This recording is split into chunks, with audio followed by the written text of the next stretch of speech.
Il est l'heure pour moi de rejoindre la Sarthe et le petit village de Montfort-le-Génois. Dans un lieu tenu secret se cache la fonderie de la famille Macheret. Paul, qui a repris l'entreprise familiale avec son frère, a accepté de nous ouvrir les portes de leurs ateliers. Un moment privilégié que je suis ravie de partager avec vous.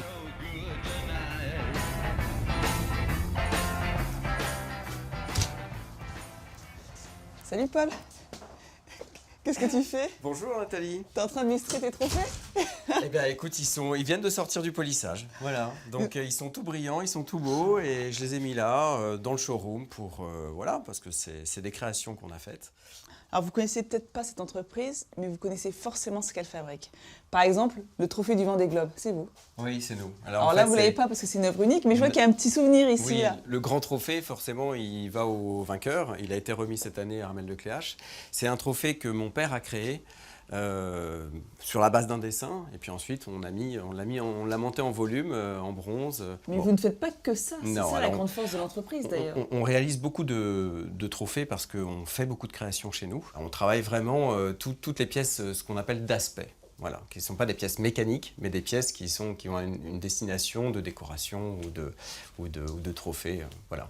Eh bien, j'aimerais bien que tu montres justement comment est-ce qu'on fabrique un trophée. Je t'emmène. Alors Nathalie, tout commence ici, en franchissant cette porte. Dans cette pièce. Ah bah oui, c'est là qu'on va imaginer les créations, les futurs modèles et essayer de répondre un peu à ce que nos clients nous demandent. C'est un peu le croquis de base qui va nous permettre d'imaginer un peu ce que serait le trophée. Et là, Arnaud va commencer à le reconstituer en 3 dimensions. On va arriver à ce résultat qui est un rendu 3D qui va permettre vraiment aux clients de se projeter sur ce qu'est le produit fini. Bon, une fois qu'on a ça, qu'est-ce qu'on fait? Eh ben, il va falloir le réaliser. Donc, on va passer côté atelier. D'accord.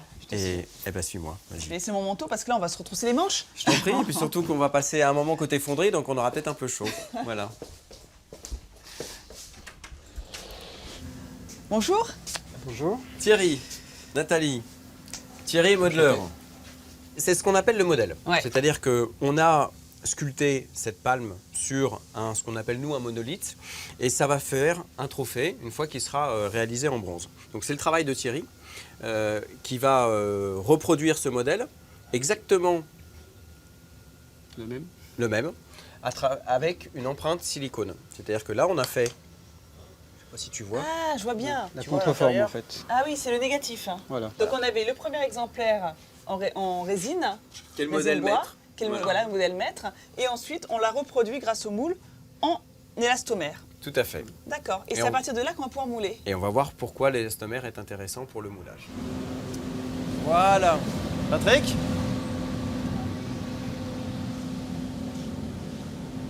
Patrick est mouleur. Très bien. Nathalie. Voilà. Bon bah, écoute, tu vas expliquer ou tu vas montrer à Nathalie comment on fait un moule. Et puis on va le mettre en fonderie juste après. D'accord. Ok ? D'accord, ok. Je prépare mon moule. Voilà. Je mets mes empreintes.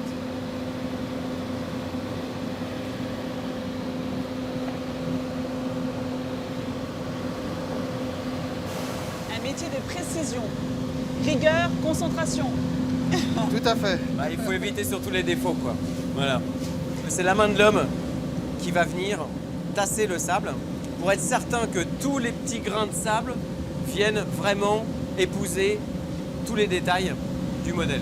C'est vraiment un mélange entre nouvelles technologies avec tout ce qui est modélisation en 3D Oui. et tradition avec toutes ces étapes Mais, qui restent En fait, très manuelles. la fonderie, rien n'a changé depuis 3000 ans.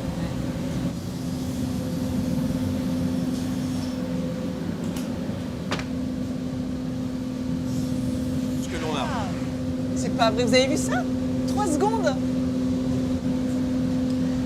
C'est vraiment déconcertant quand même, la rapidité c'est impressionnant. Wow. Ok, allez, on y va.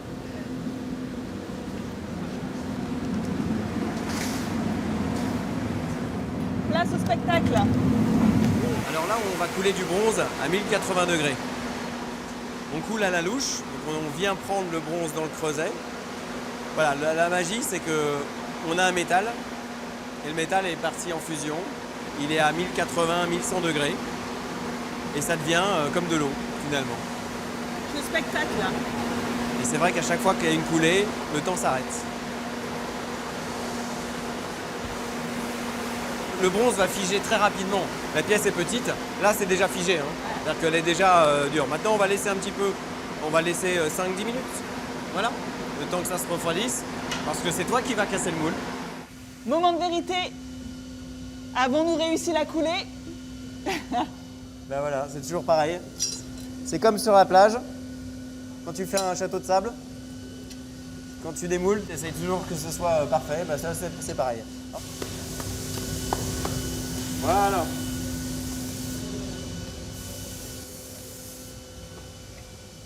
Wouh! C'est bien d'avoir Voilà, des donc gants. là, a priori, on a bien fait notre travail. Les pièces sont venues, toutes les parties sont venues. Voilà, donc ça c'est ce qu'on appelle le brut de fonderie. Ah, il y a un petit peu d'oxydation qui s'est créée. Voilà, donc on n'est pas sur la couleur naturelle du bronze, mais dès qu'on va venir ensuite en étape de finition poncer ces parties-là, on va retrouver la couleur naturelle du bronze.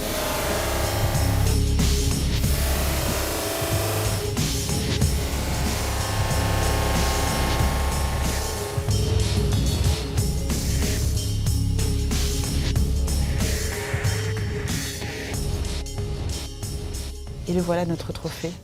Vous avez vu qu'il a changé d'aspect hein, depuis tout à l'heure. Hein. Une fois qu'on l'a nettoyé, poli, lustré. Oh, Alors en fait, sublime. c'est ce que j'appelais cette manière moderne de rendre au bronze sa valeur, c'est-à-dire que le polymiroir sur des lignes tendues comme ça, des surfaces planes, c'est une autre approche du bronze, plus moderne, plus contemporaine. C'est ce que je vais faire. Je vais l'immortaliser. Eh ben, tu sais qu'en plus, un trophée comme ça, c'est pour la postérité, parce que le bronze, normalement, il risque pas de s'abîmer dans les années à venir. Hein. Tu l'attrapes avec moi ce trophée? Allez. Trop fier. Attention.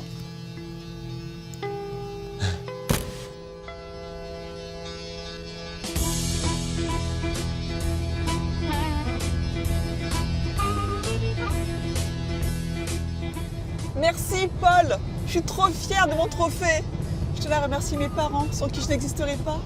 Je tenais à remercier mon mari, mon fils sans qui je ne serais rien. Allez, blague à part, je suis trop contente que l'émission ait un trophée à son propre nom. Les chemins Nathalie, c'est trop la classe et ça mérite un article sur mon blog.